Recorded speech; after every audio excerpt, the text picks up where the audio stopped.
Hello and welcome to Parkessent. My name's Jake and today we're going to be discussing Hero. Now, Hero is a Samperla Volair located at Flamingo Land that opened in 2013 on the site of the former Wild Mouse coaster at a cost of £8 million. Hero was the 10th roller coaster of this model to open and was the third flying coaster to open in the UK. It reaches a top height of 50 feet and has a track length of 1,300 feet and reaches a top speed of 25.7 miles per hour. Hero features two inversions, which are both heartline rolls, as well as a multitude of twists, dips, and turns. Hero is one of just 20 coasters in the world to feature a spiral lift. This is a style of lift hill that is shaped like an upward spiral. Unlike a conventional lift hill, a spiral lift is physically pushed by a rotating structure in the middle of the spiraling track. As with most coasters, Hero begins by exiting out of the station. You're given a little bit of a push, and then you're eventually joined onto the spiral lift hill. Now, this section is kind of like the calm before the storm, unfortunately. You're given a couple of maybe 20 seconds to appreciate the views and question your choices, so to speak, whilst you make your way up this lift hill.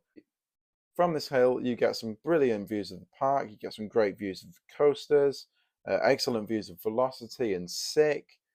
Unfortunately, though, you're not given much time to appreciate them, because as soon as you get to the top of the lift hill, you're hit by a tiny trim brake to kind of get you in the mood, and then you go down the first drop, which is all right, and then bang, you're into the first corner and the first inversion. Now, this section is exceptionally rough, but I will get onto that in a minute. You then head around a corner, do a little dip and another turn, and then you're hit with the second inversion. Again, you can see by the POV how uncomfortably rough that this is. You then go around another corner and you're into the worst section of the ride, which is a swooping section. There's a couple of dips and a couple of turns here, and it weaves in and out of itself before finally making its way into the brake run and back into the station. Where do I start on Hero? I'm going to start with the theming. Now, the theming on Hero is very minimalistic, as with every coaster at Flamingo. There's a decent entrance portal as you enter the queue line. Other than that, there's no theming. I'm saying this about most of the coasters at Flamingo Land, but it's well kept. It's tidy, usually. It's quite clean. It's, it's not like it's just dumped there. It's intentionally built. Track fits in well. It's got a nice color scheme. Unfortunately, that's where the positives for this coaster end. It is exceptionally rough. It's got a reputation for being the worst coaster in the UK, and it pains me to say it, but it really does deserve it, unfortunately. From the moment you go around that first corner at the top to the moment you get to the brake run, there is non-stop rattling. You're thrown about in the train. I think it doesn't help that the trains don't keep you very still. They are quite forgiving, which very unusually is a bad thing in this case, because you do actually you actually move about in the cage, especially on those inversions. It's horrible. Before I delve into the roughness of Hero too much, I'm going to talk about the boarding procedure. Now, you might think it's a roller coaster, surely you just get on and go. Well, that is not the case with Hero.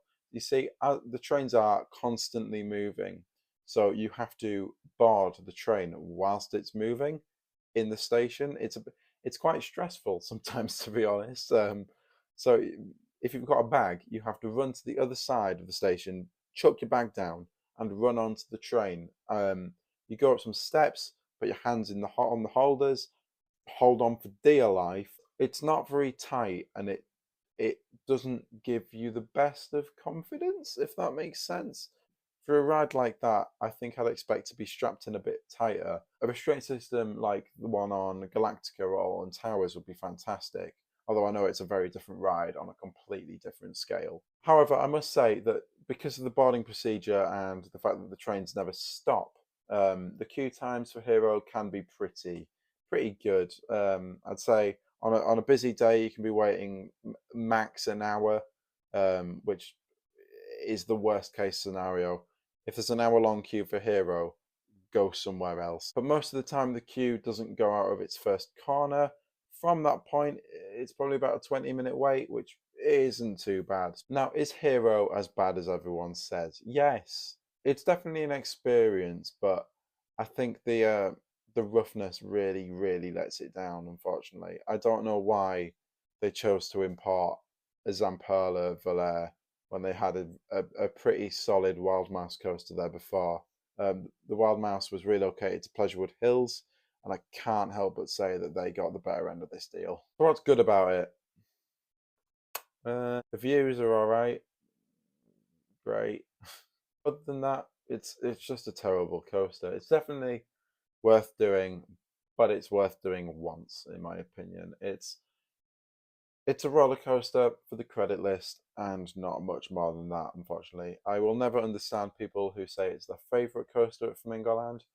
Those people are weird, but hey, each to their own. It's fair enough. What are your thoughts on Hero?